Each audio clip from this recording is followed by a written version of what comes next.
Taylor's like that. Taylor Thompson's like, do not change it. Nice. And I was like, oh, like learning something. All right. Bobby, you ready to rock and roll? Yes. Teach us your ways, Bobby. Yeah, so actually he was out here and he taught us a few things about flipping, you know, Bobby flips homes. We actually put the link for you. Oh. And Bobby, I brought a friend. I don't know if you. No. It's not me. Yeah, you met at family reunion. Yeah. Yeah, he's like, oh, I'll come. So everybody was like chiming in on social media and I'm like, yeah, he's coming back, so. Cool. Share your knowledge. Thank you for having me, yeah. Just the clicker and scooting around. It's been a while. It's but fun. Cool. Yeah, think of it. All right, guys, some of you know me, The some kids are of you may not, but here's my two little guys with the Hawaii about a month ago. And thankfully, my amazing team, I was able to actually relax on vacation this time. Versus normally, I'm stressing out and consistently putting out fire, so. Anyway, Sam put this presentation together with all the fun little stuff, so there's a few pictures that'll maybe get some laughs out of it. So anyways, our topic today, I do a lot of flips. But also have a decent rental portfolio. So I've done presentations here where I've talked about finding properties, how to do flips, various things of that nature. We're going to talk a little bit about that, but specifically more so building wealth today and kind of growing the rental portfolio. And I know that sounds much more challenging in today's market, right? You have interest rates and cash flow is tough. So I'm really kind of diving into some creative ways on how to structure deals, maybe have some conversations and just different ways of thinking as maybe you're talking to your clients or looking at properties for yourself. So just trying to add some value and bring you guys some different ideas on adding to the rental portfolio. So a little more about me. My wife, Afton, and I, we do have a team here, been at this office for 7 years or something like that now. I met Afton here with two amazing little boys. And That's a little important. yeah, no, there's been a lot of love stories here. Taylor and Letty met here, Carl and SB, and then myself and Afton. There was about 3 marriages within like 12 months. Really? In this office, so you never know if you're Don't drink the younger ones here finding some love here. John and I met here, we're not married to. Yeah. Domestic partnership, you know.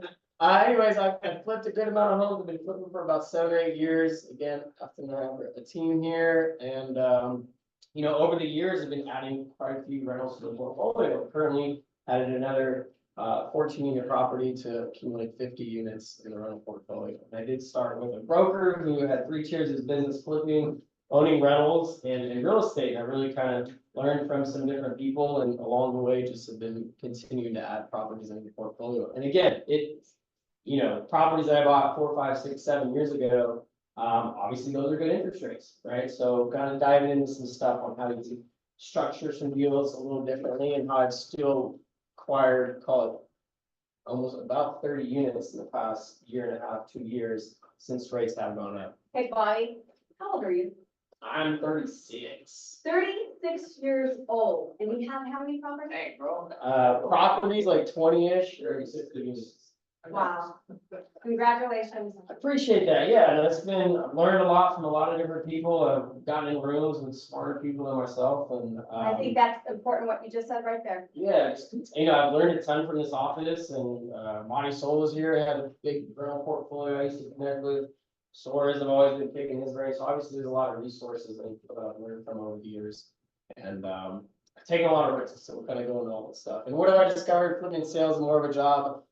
Most of the wealth that I've accumulated is from the rentals that we've acquired and seeing the appreciation or forced appreciation by adding value to them by fixing them up. Gary Keller has always said this: we have the first opportunity to buy these properties, right? Like we talk to these clients, we have talked to sellers, we see various opportunities, and for the longest time myself, like I'd always bring them to somebody else to buy, right? And I've kind of had a mindset shift of obviously one, acquiring properties for myself for a number of benefits, and then 2 for flipping. So just something to keep in mind there. You know, I got 20-ish minutes, so I'll probably scoot through. No, we have more time than that. A little quicker. Then you guys can stop and ask questions whenever you guys would like. So what we're going to cover today: purchasing with the BRRRR method, which is buy, rehab, rent, refi, and Pete, anyone, who has your own rental properties? There's great things about it and there's rough things about it, right? So occasionally, not occasionally, but the ones that I have been able to buy, call it somewhat of a discount. And then rehab it, done the burn method, right? I was able to fix the plumbing, fix the electrical issues, fix some of these issues that come up that Dex is well aware of, being a property management, that you get a lot of calls for plumbing issues and electrical issues and toilets not working, stuff like that. So the properties that we did utilize, like the burst strategy where we fix stuff up, one of the big key points is that you're able to have some money to fix them up, and then you're gonna get less calls and headaches down the line. We're gonna talk about analyzing properties for ROIs. Again, we're gonna talk about creative financing, subject to properties, seller financing, and creative.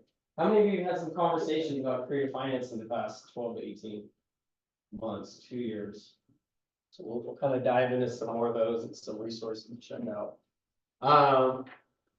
Stan did a great job again of throwing some fun little jigs in here. Again, took a lot of risks, and I think the big thing, again, you hear like the number of units or whatnot, but a lot of this, like, you don't succeed alone, right? I partnered with people, I did partner with my wife. I partnered with, borrowed money from parents, I borrowed money from friends that had it in their retirement accounts, from IRAs, from all these different things. So, when we're analyzing things and looking at it, like, how can we, maybe take a couple things from here today, maybe look into it, dive into it a little more and partner with people at the end of the day. I know Tomas and John, just worked with them. They partnered on a deal where they got a self-directed IRA, which is a retirement account, which I chatted a little bit about here too, but it's like working together, right?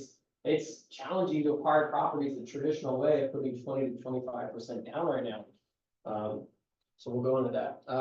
Again, leveraged hard money, line of credits. I've maxed out tons of credit cards.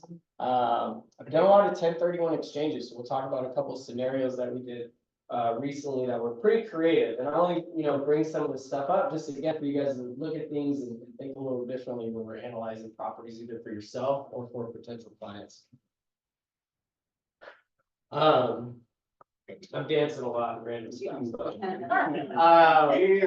Marketing the property, baby. This is a good one. I was walking for dollars, buying for dollars with my kids, and afterwards recorded me walking around, and this is what it says. Favorite little videos that she sends around our team a lot. So, anyways, a lot of us know this, right? But we're gonna dive into it because cash flow is dead, right? Brian and I have had some good conversations just about cash flow not being the end all be all, right? Tomas and Lansing and I, we've gone to lunch and stuff. It's like there's more benefits to owning real estate than cash flow, which is really what we need to convey to clients these days, right? Because otherwise, it's like a top question, right? Otherwise, you're gonna get tire kickers. Like I for the longest time, I would consistently talk to potential investors, but right off the bat, like if they're looking for cash flow today, like it's probably not even worth your time unless they're pretty much paying 100% cash and 50% down, where it's like, that's not what it's about these days. And eventually you own something today in 3 to 5 years, it's gonna likely cash flow and appreciate and have all those benefits, but you can't look and analyze it in today's math equation. It's gotta be down the line. So for me, again, I'm still buying some properties and I kind of go off appreciation. Again, creating wealth is one of the most important pieces that I'm evaluating. Depreciation and tax benefits. I'm going to talk a little bit more about cost segregation analysis. And I broke it down, so I've referenced it before, but there's a pretty good definition in here, analyzing it, and how I, not last year, the year before last, I paid 0 in taxes to the federal government. You still pay state taxes, but I paid 0. And just like you hear some of these other bigger entrepreneurs, it's because buying rentals and accelerating the depreciation allowed me to not write a check to the IRS. I will do one for last year, but then this year I acquired another property that'll hopefully offset a bunch of stuff. And principal payment, again, analyzing some of these different things, we'll break them down in more detail. So as we all know, appreciation.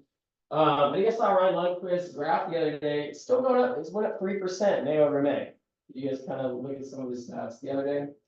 So, you know, the market's slow, as we've all seen, and it probably got a little slower in June, but still appreciated 3% in like a bad market. In theory, rates go down, we'll jump back up, but historically, 3% is kind of been your average. So I just had a little scenario here of 500,000, 3%, like 15,000 appreciation. Some of the stuff, you know, I'll kind of get into the more fundamental stuff of why you kind of analyze all this into a ratio of like your return on investment, again, isn't just what goes in your pocket, it's that invisible bank account. Your principal reduction, return on investment, right? Every one of these properties, you know, this is kind of a generic scenario, but some of the properties I know, you know, $200, $300, $400, it's going into principal pay down that the tenant's paying at the end of the year. You're talking about $4,000 to $5,000 just on principal pay down. Plus you have that appreciation that's going up 3%. So just adding those two numbers up, and again, telling your clients about some of this stuff and how to analyze these properties a little differently. So I'm going to talk about a couple of scenarios that I purchased recently of how it's not necessarily about cash flow, right? Rich and I bought a property. It was a sub-2 deal. And subject to is basically assuming the financing that someone else had, where they stayed on the mortgage, but we went on title. We had a minimal down payment, $10,000. We cash flow, call it 100, 150 bucks. But I know the line's going through here, but at 3% annual appreciation, right? This was $8,000. This property was $270,000. It's in the Yuba area. $8,000 a year is what it's appreciating, right? And your principal pay down on that particular deal was $350 a month at $4,200 a year. It's $12,200, right? We had a down payment of $10,000. So this is kind of the subject to financing deals, and I'm going to break it down a little more. How you guys can find some of these deals, groups to connect with, and in some cases, we have some opportunities that we're selling for these. Again, you know, so these scenarios just giving you context on how to potentially leverage. Maybe you have a primary residence. I know Michelle and I have talked about that she's got some equity in her home. Like, what can you do with it type thing? Well, I convinced my wife to HELOC our house, pull out a lot of money, and buy an apartment complex, right? So just wanted to kind of analyze how you kind of break this down, right? It was an expensive property, but essentially we did a home equity line of credit, and we're still borrowing that money at 9% interest, right? It's a lot, but kind of what you could call this is like the velocity of money. We did a cash out refi and a HELOC. So we borrowed the money at basically 10%, 9%. And it was 1.7 million was the purchase price. Not cheap. I know this is a unique example, but just kind of giving you an idea of how you can borrow money on your property and buy something cheaper. This was just my example. So the HELOC, so a couple of things, 3% annual appreciation will be $50,000 a year, right? I borrowed money from my home equity line, and it was at the time, it was like 3%. That was cool. Now it's at 9%, right? So we're paying like $31,000 a year. Okay.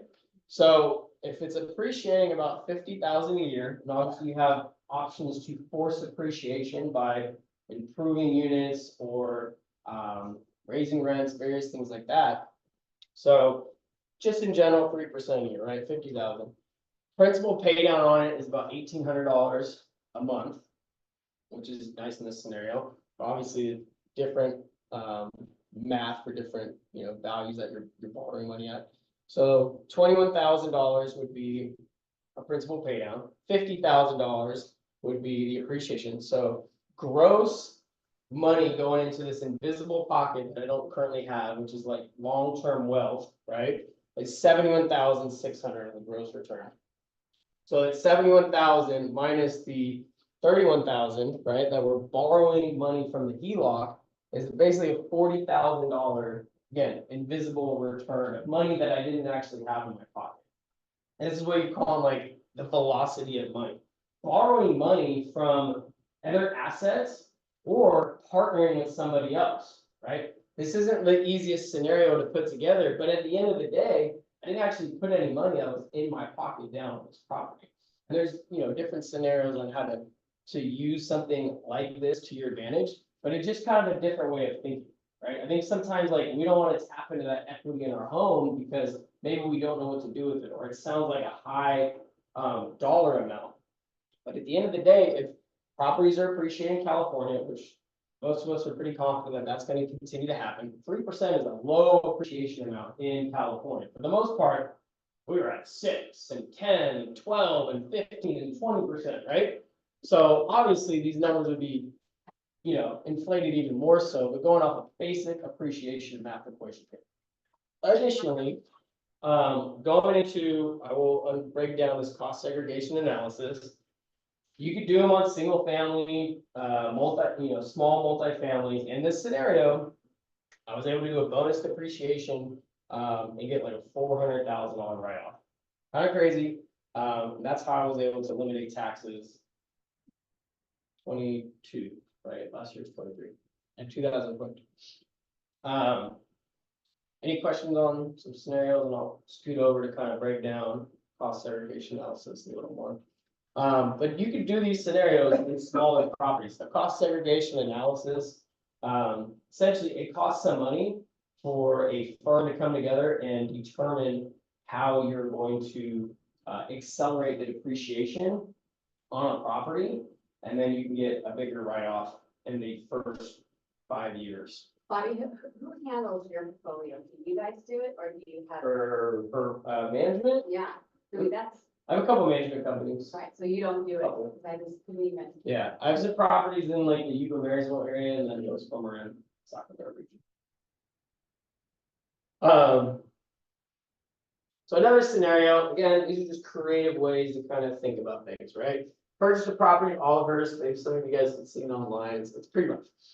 Purchased the property for $600,000. We have the seller carry the note for $450,000, right? They carried it in second position. We got a hard money loan in first position. Literally was able to buy this property, again, with little to no money down.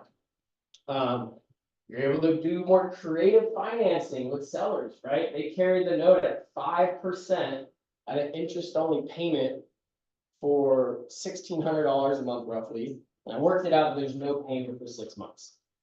Additionally, I bought the property on like a 1031 exchange. So I sold another property that I owned and rolled that money into this one in order to use that money for repairs and rehab, right? So something super complex to an extent, but it's just, again, like another way of thinking and talking with sellers that there's a lot of opportunities and options out there. And in some cases like this guy, for example, he inherited the property. He didn't necessarily want to pay the taxes on it, right? Because if he would have been paid out his full 600, he would have been paying 25-30% to the IRS. So he was open to taking the payments in monthly installments. Property does need a lot of work.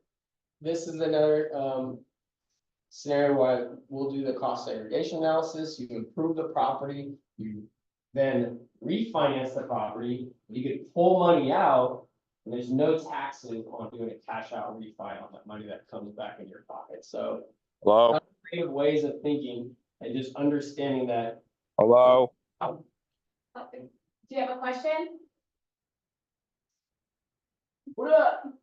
A lot of different ways that you can kind of, manipulate real estate and getting low down payments. You can have tax benefits and various things. So what is the cost segregation analysis? And I can give you guys the company that I use. But basically the purpose is it's tax planning strategy, right? They're reclassifying components of the property to accelerate the depreciation. So,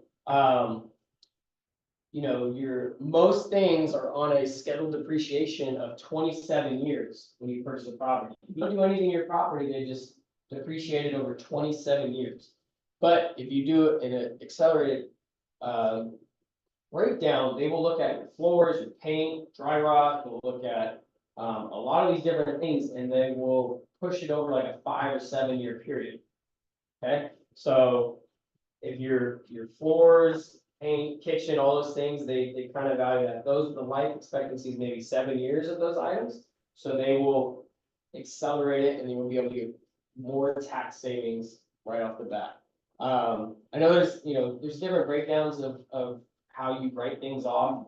And, my mom, for example, and other people, right, sometimes you just write stuff off, right? In theory, you put floors in, you just write it off. Technically, you're not supposed to do that, right? You're supposed to schedule it out with your CPA. And I know, if you've got 1 or 2 properties, probably not a big deal.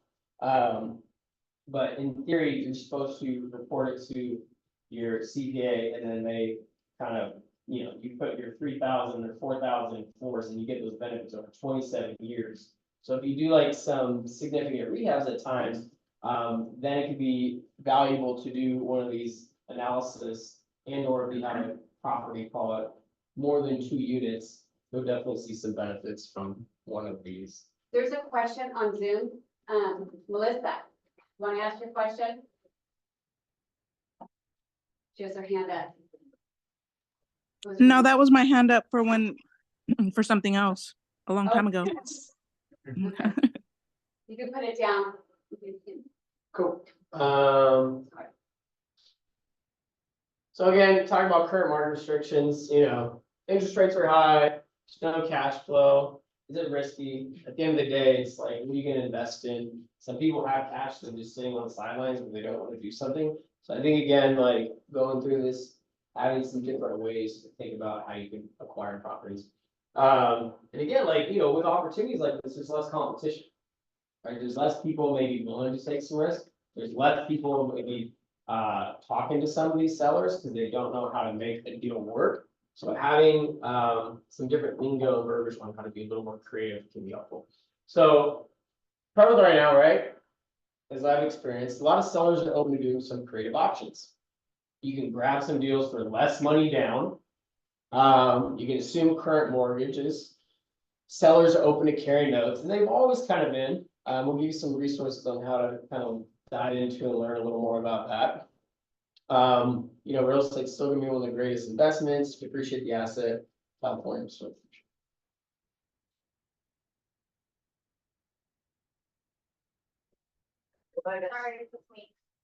Quick question about it. So when you're using this accelerated depreciation, are you then, is that you want to get rid of that property in 6 years? No, I didn't do it on that one because I didn't know about it then. I did miss out on a lot of tax benefits when I was younger and when I acquired that, because that was one that was pretty distressed. I put like almost $100,000 into it. We'll talk more about the burn method and how to borrow that money.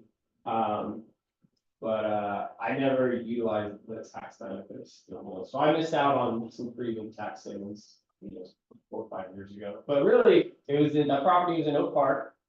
I bought it. I was gonna split the lot and sell it and flip it. I ended up keeping it. I Airbnb one side. It was right by UC Davis, like 3 blocks from it. And then the other one, I just had a long-term tenant, and it was appreciating. All of California has a crazy amount, doubled in value. But I never made any money from it, right? But again, it was like, it just kept appreciating, right? I had this, at one point, a $500,000 asset that climbed up to like 800,000 just because of holding it over time. And then I was able to move it over to a bigger property. So now, like, I do have a lot of these duplexes, triplexes, whatever. And over time, you get some equity, and it's like, what do you want to do? It's tough because there's low interest rates on them. But then if you find some opportunities like this, where you're gonna be able to force appreciation by improving a property, then you're more willing to roll that money over. And again, like a lot of this is it's creating wealth and assets appreciating and principal pay down. I don't cash flow this on my property. So yeah, I make money a bit, but it's nothing like I'm gonna retire and out of all. So we're gonna talk about some different creative financing, seller financing. Really, again, just structuring a deal with the seller to have them hold a note. And any mortgage company will write up promissory notes. I used to have a promissory note that I got from a hard money lender in a different resource, and really the mortgage companies do it. So I wanted to overcomplicate it by providing like documents, and maybe that's something you talk with your escrow company first, where you don't need, you want to have make sure that they're willing to put some of those documents together to help you, because I think it can just kind of reduce some liability of you creating documents and then signing it. Green on terms, green on interest rates, lower upfront costs, like, again, like that property was 600,000, I guess we put 20% down with the hard money covered it on the one scenario, but a lot of times, like, the one Rich and I bought, like, had very little down. We have 2 properties right now that we're talking with sellers, where they just wanna walk away, like, they, those aren't necessarily seller finance, it's subject to financing, but you can get pretty creative.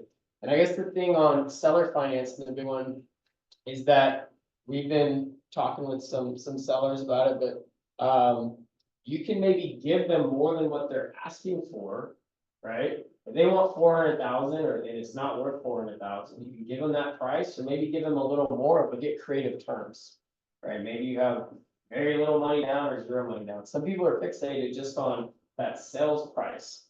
Then maybe you could structure a financing deal where, I've done this about a year ago, where it was 0% the first year, 1% the second year, 2% the third year, 4% the fourth year, something like that, where it's tiered, and then you have a balloon payment and a balloon payment just means maybe at year 5 or 7 that the whole note's due.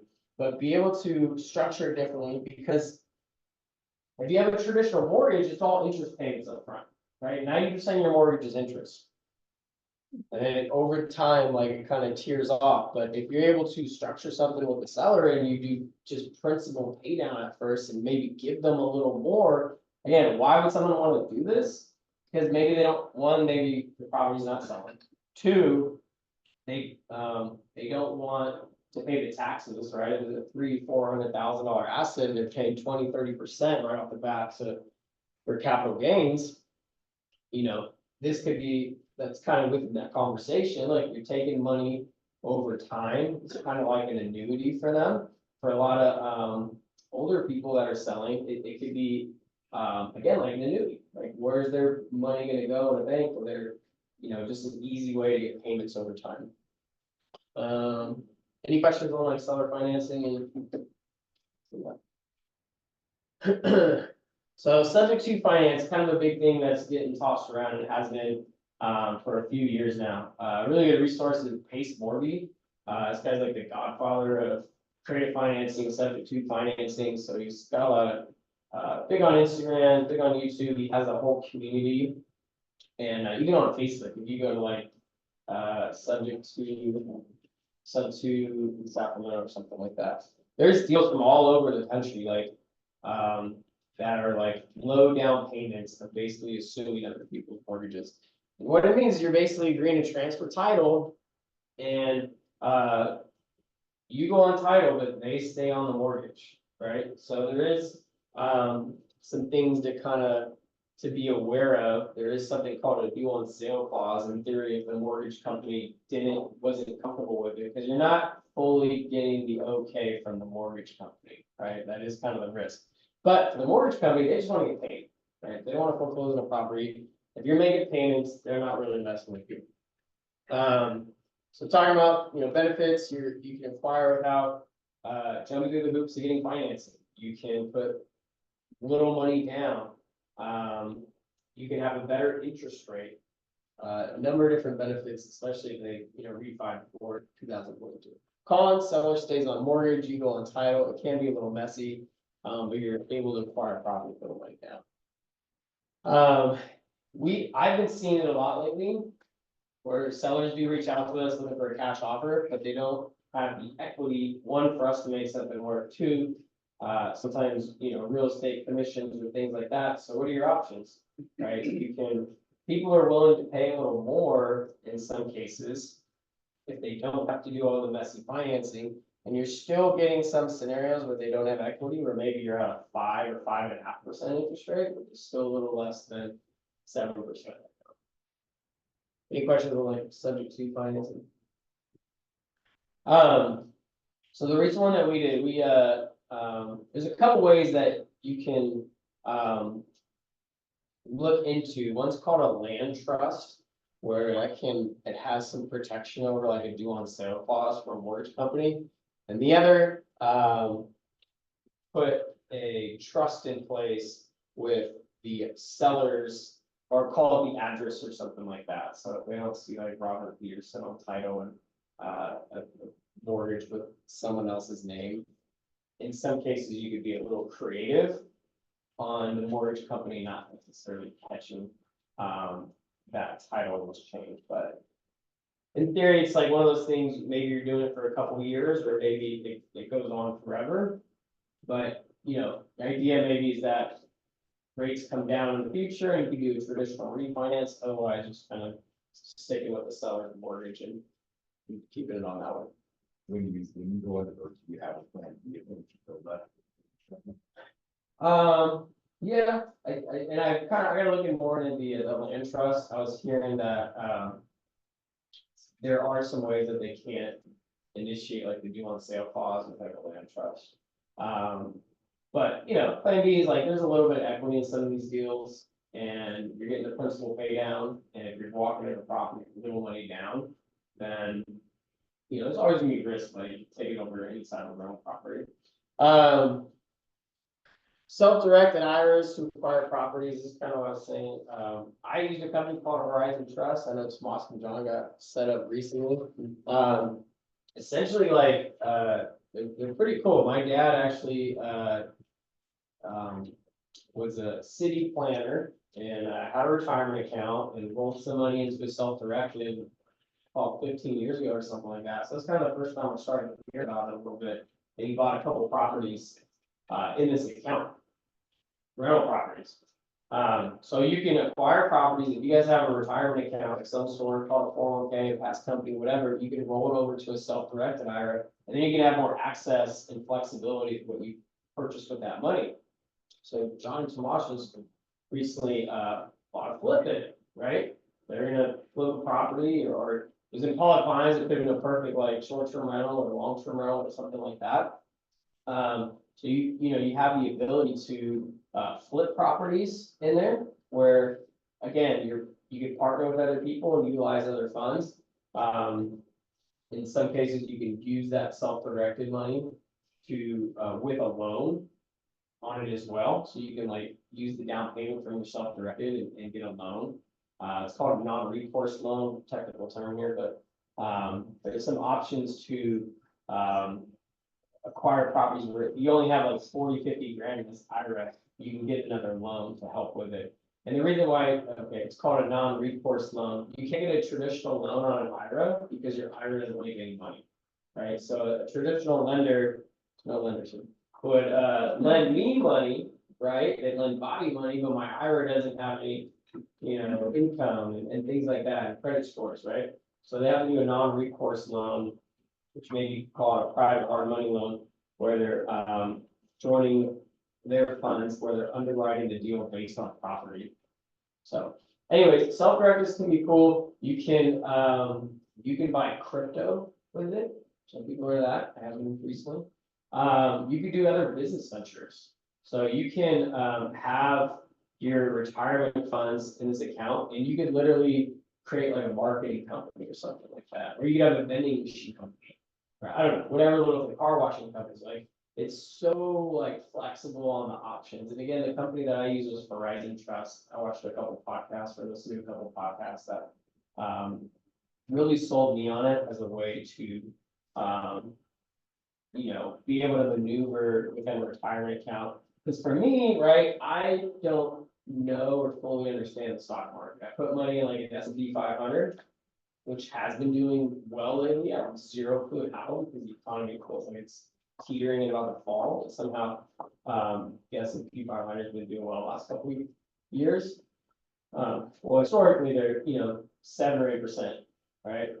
But I believe that I can find investment opportunities that would exceed maybe what one of those retirement accounts could accomplish. So that's why I like the self-directed IRAs. Any questions on those? Yes. So if you have an IRA, just a typical, you know, someone's W-2 and they have an IRA.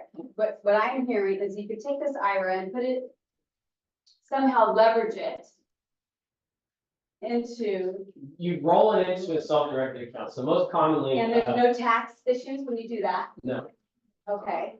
And so, and then you could purchase, because you're leveraging that money. yeah, so there's a number of different things, like John Smots, and we talked about, like, they could lend me money. Or they could lend Brian money, right? So if he had 200,000 in his retirement, got 100,000, whatever. They could lend me money at 10%, and I could pay them in their IRA account $2,000 if they give you 200 grand.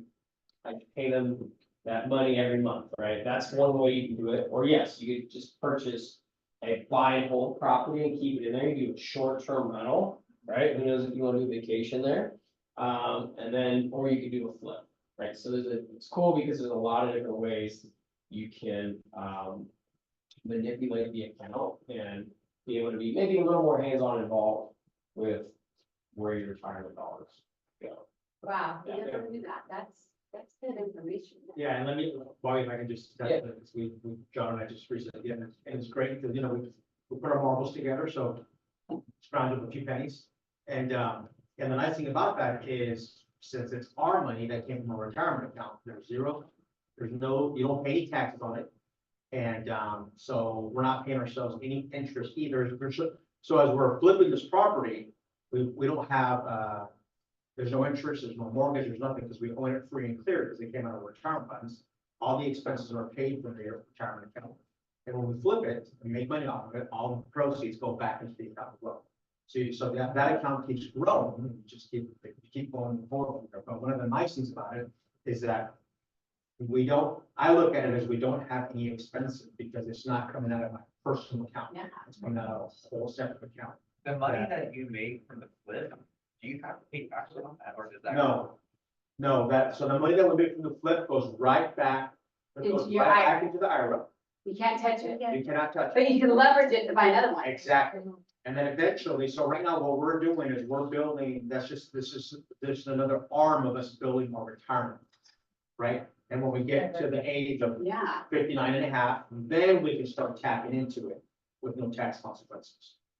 But in the meantime, just building and building and building, and we're able to have more control over our Wow. own investment. I've So never, basically, you're borrowing stuff for your 401k, No. but you're not. not borrowing, because there's no in that. So you're not gonna pay it back? You're leveraging it. They transfer the But money. It goes back, Yeah, with the interest, yeah, well, with the profit in this with the case. profit. Yes. So we can't tap in, I can't say, oh, I'm gonna take myself to lunch, or, although there's some guidelines, there's some restrictions. And on vacation. And go on vacation, you don't want to, it'd be no different if I tapped into my 401k, so I'm going What if away. you had like an Airbnb in the self-directed? So there's always loopholes, right? Yeah. But the flexibility you have is awesome, but the great thing is like, yeah, all of a sudden we have this cash that we didn't have access to before with no interest to ourselves. Okay, so the profit, we'll pay, how we get compensated is it goes back, the profit goes right back. And you have a timeline, you have to tip it back. No. No, There's multiple people. There's pros and cons, but for the sake of time. They just, Uh, they have yeah. separate accounts. We actually have it till 2/12/30. That's how we listen. But it's a long conversation, Oh. there's just so much. I think you could, we had somebody here like 3 or 4 years ago with a self-directed company from Polycom, which is one, and then we're both with Horizon Trust, like they could have represented. It is a really interesting, it can be a little complex, but again, like you can use it for like all this seller finance or sub two stuff, right? You could, if you only had 10 grand in your self-directed account, or 20 or 30 or 40, whatever, right? You could have small amounts and you could figure out how to complement it with other strategies, or you could partner with somebody. So it is rolling money over from either a SEP, 401k, or you can start one. And it's rolled over to a self-directed account. You don't pay back the 401k. The self-directed is the new account. How much do you, how much are you allowed to start with? Well, I think it's the same guidelines as like a SEP, like what's a SEP stand? so, Self-employed, yeah. So I think, I don't know, you put 6,000, and I think it's based on your income sometimes, maybe it's 20% of your income or something. Yeah, so it's, yeah, in the rollover, yeah, you have whatever, you roll it into this.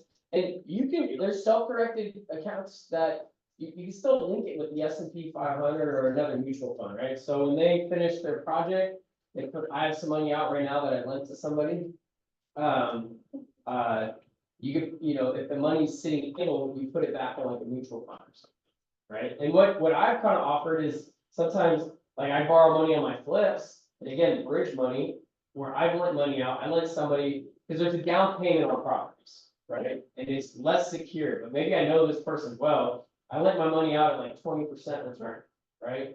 Because it was a little risky, but I understood that this is a safe deal, so I know that I'm gonna get my money back. Sometimes you can find flippers or investors or whatever, but again, we know real estate, I know real estate a lot better than I do the stock market. So that's what I've liked these accounts, and that we've kind of brainstormed different ways to make some money on it. It would be probably a good topic to have a future expert on it, 'cause there's a lot of stuff, that we don't fully know. Any other questions on that? And they have two separate accounts. They don't have one account together. When they bought a property, it was Tomas, Ira, and then it was Lansing, Ira, whatever. It was not, they don't have an account together, but you can do it with your spouse. Like my wife and I, or my dad, right? Like same thing, like, well, your spouse can have a joint account, but you can, partner, you do that with anything, right? You and I can go buy a property and join forces with our Ira. Any other questions on that? Wrapping this up, but traditional investing in a method, 20-25% down.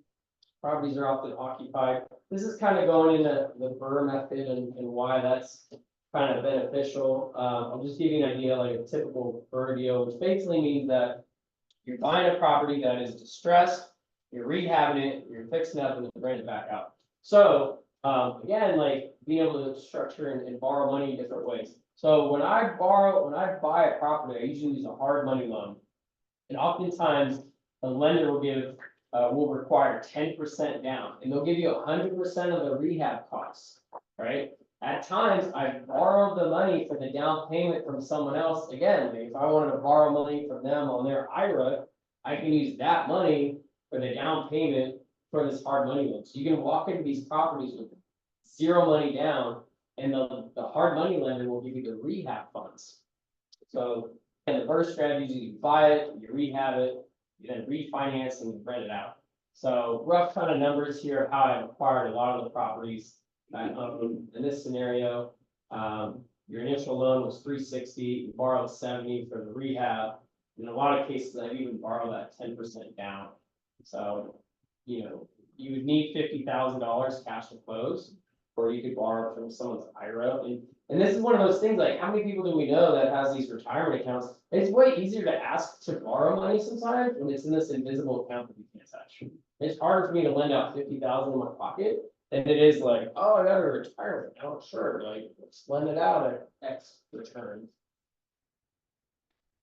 So, just side by side, a traditional scenario where, so here, the traditional scenario, right, maybe you put like 100,000 out of pocket, you have standard write-offs.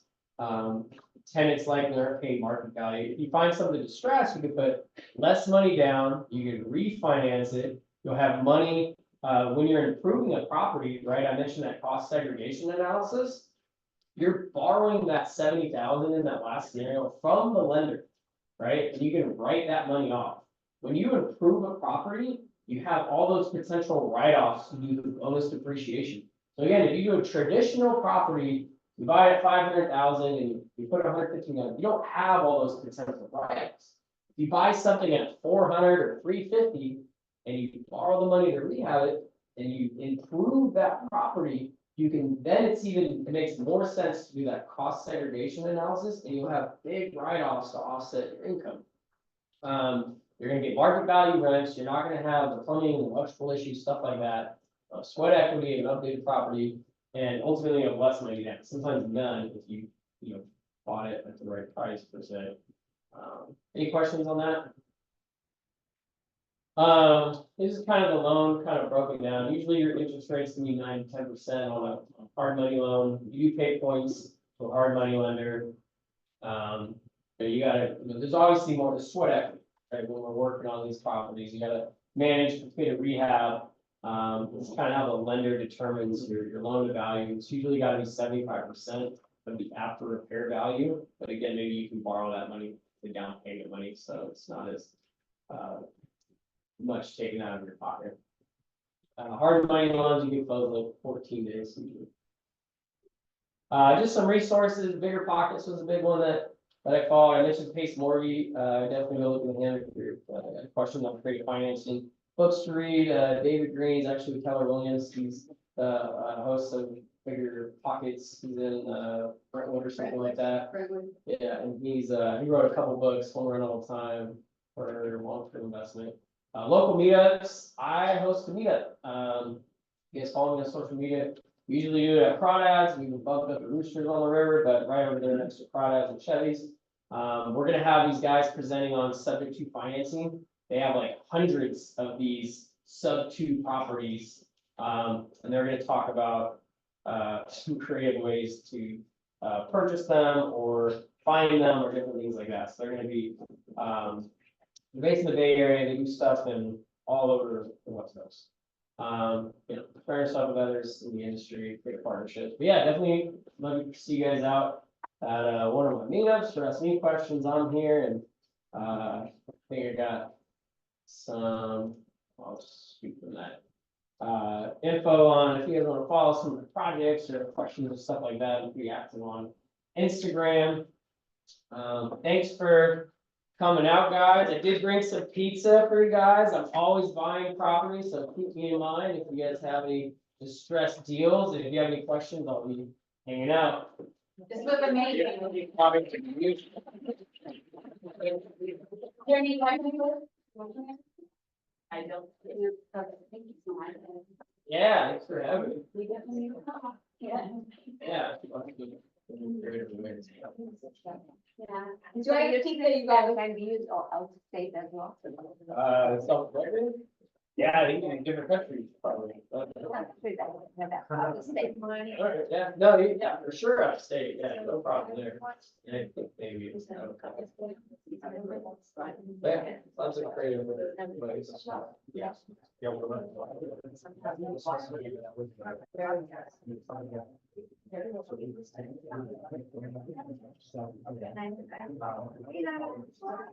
How are you?